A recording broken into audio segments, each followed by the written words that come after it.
मरने से पहले होने वाला अनुभव।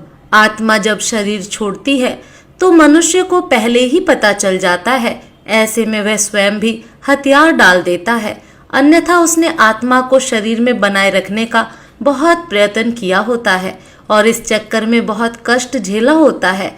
अब उसके सामने उसके सारे जीवन की यात्रा चलचित्र की तरह चल रही होती है। उधर आत्मा शरीर से निकलने की तैयारी कर रही होती है। इसलिए शरीर के 5 प्राण एक धनंजय प्राण को छोड़कर शरीर से बाहर निकलना आरंभ कर देते हैं। ये प्राण आत्मा से पहले बाहर निकलकर आत्मा के लिए सूक्ष्म शरीर का निर्माण करते हैं, जो कि शरीर छोड़ने के बाद आत्मा का वाहन होता है। धनंजय प्राण पर सवार होकर आत्मा शरीर से निकलकर इसी सूक्ष्म शरीर में प्रवेश कर जाती है।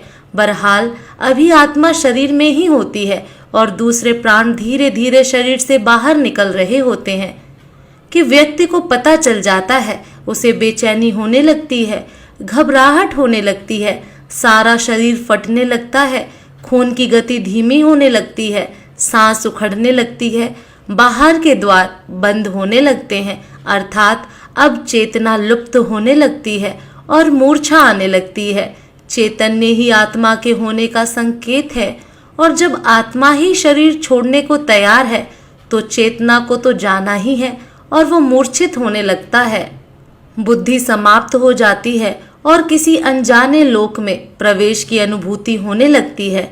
यह चौथा आयाम होता है। फिर मूर्छा आ जाती है और आत्मा एक झटके से किसी भी खुली हुई इंद्रिय से बाहर निकल जाती है। इसी समय चेहरा विकृत हो जाता है। यही आत्मा के शरीर छोड़ देने का मुख्य चिन्ह होता है। शरीर छोड़ने से पहले केवल कुछ पलों के लिए आत्मा अपनी शक्ति से शरीर को 100% सजीव करती है ताकि उसके निकलने का मार्ग अवरुद्ध न रहे और फिर उसी समय आत्मा निकल जाती है और शरीर खाली मकान की तरह निर्जीव रह जाता है। इससे पहले घर के आसपास कुत्ते बिल्ली के रोने की आवाजें आती हैं। इन पशुओं की आंखें अत्यधिक चमकीली होती हैं, जिससे ये रात के अंधेरे में तो क्या सूक्ष्म शरीरधारी आत्माओं को भी देख लेते हैं। जब किसी व्यक्ति की आत्मा शरीर छोड़ने को तैयार होती है तो उसके अपने सगे संबंधी जो मृत आत्माओं के रूप में होते हैं उसे लेने आते हैं और व्यक्ति उन्हें यमदूत समझता है और कुत्ते बिल्ली उन्हें साधारण जीवित मनुष्य ही समझते हैं और अनजान होने की वजह से उन्हें देखकर रोते हैं और कभी कभी भौंकते भी हैं। शरीर के 5 प्रकार के प्राण बाहर निकलकर उसी तरह सूक्ष्म शरीर का निर्माण करते हैं जैसे गर्भ में स्थूल शरीर का निर्माण क्रम से होता है। सूक्ष्म शरीर का निर्माण होते ही आत्मा अपने मूल वाहक धनंजय प्राण के द्वारा बड़े वेग से निकलकर सूक्ष्म शरीर में प्रवेश कर जाती है।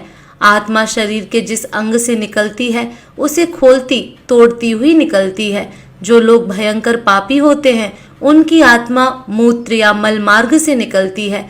जो पापी भी हैं और पुण्य आत्मा भी हैं उनकी आत्मा मुख से निकलती है। जो पापी कम और पुण्यात्मा अधिक हैं उनकी आत्मा नेत्रों से निकलती है और जो पूर्ण धर्मनिष्ठ हैं, पुण्यता और योगी पुरुष हैं उनकी आत्मा ब्रह्मरंध्र से निकलती है। अब तक शरीर से बाहर सूक्ष्म शरीर का निर्माण हुआ रहता है, लेकिन ये सभी का नहीं हुआ रहता। जो लोग अपने जीवन में ही मोह माया से मुक्त हो चुके योगी पुरुष हैं उन्हीं के लिए तुरंत सूक्ष्म शरीर का निर्माण हो पाता है। अन्यथा जो लोग मोह माया से ग्रस्त हैं परंतु बुद्धिमान हैं, ज्ञान विज्ञान से अथवा पांडित्य से युक्त हैं, ऐसे लोगों के लिए 10 दिनों में सूक्ष्म शरीर का निर्माण हो पाता है। हिंदू धर्म शास्त्र में 10 गात्र का श्राद्ध और अंतिम दिन मृतक का श्राद्ध करने का विधान इसीलिए है कि 10 दिनों में शरीर के 10 अंगों का निर्माण इस विधान से पूर्ण हो जाए और आत्मा को सूक्ष्म शरीर मिल जाए। ऐसे में जब 10 गात्र का श्राद्ध पूर्ण नहीं होता और सूक्ष्म शरीर तैयार नहीं हो जाता, आत्मा प्रेत शरीर में निवास करती है। अगर किसी कारणवश ऐसा नहीं हो पाता है तो आत्मा प्रेत योनि में भटकती रहती है। एक और बात, आत्मा के शरीर छोड़ते समय व्यक्ति को पानी की बहुत प्यास लगती है। शरीर से प्राण निकलते समय कंठ सूखने लगता है, हृदय सूखता जाता है और इससे नाभि जलने लगती है, लेकिन कंठ अवरुद्ध होने से पानी पिया नहीं जाता और ऐसी ही स्थिति में आत्मा शरीर छोड़ देती है। प्यास अधूरी रह जाती है, इसलिए अंतिम समय में मुख में गंगा जल डालने का विधान है। इसके बाद आत्मा का अगला पड़ाव होता है शमशान का पीपल। यहाँ आत्मा के लिए यमघंट बांधा होता है जिसमें पानी होता है। यहाँ प्यासी आत्मा यमघंट से पानी पीती है जो उसके लिए अमृत तुल्य होता है। इस पानी से आत्मा तृप्ति का अनुभव करती है। हिंदू धर्म शास्त्रों में विधान है कि मृतक के लिए यह सब करना होता है ताकि उसकी आत्मा को शांति मिले।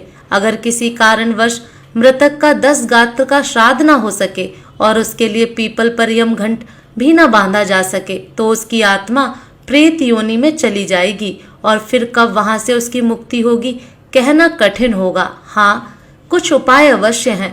पहला तो यह कि किसी के देहवासन होने के समय से लेकर 13 दिन तक निरंतर भगवान के नामों का उच्च स्वर में जप अथवा कीर्तन किया जाए और जो संस्कार बताए गए हैं उनका पालन करने से मृतक भूत प्रेत की योनि नरक आदि में जाने से बच जाएगा। लेकिन यह करेगा कौन? यह संस्कारित परिजन, संतान, नातेदार ही कर सकते हैं। अन्यथा आजकल अनेक लोग केवल औपचारिकता निभाकर केवल दिखावा ही अधिक करते हैं। दूसरा उपाय कि मरने वाला व्यक्ति स्वयं भजनानंदी हो, भगवान का भक्त हो और अंतिम समय तक यथासंभव हरि स्मरण में रट रहा हो। तीसरा, भगवान के धामों में देह त्यागी हो अथवा दाह संस्कार काशी, वृंदावन या चारों धामों में से किसी में हुआ हो। स्वयं विचार करना चाहिए कि हम दूसरों के भरोसे रहें या अपना हित स्वयं साधें। जीवन बहुत अनमोल है, इसको व्यर्थ मत गंवाएं। एक एक पल को सार्थक करें। हरि नाम का नित्य आश्रय लें। मन के दायरे से बाहर निकलकर सचेत होकर जीवन को जिए, ना कि मन के अधीन होकर। यह मानव शरीर बार बार नहीं मिलता।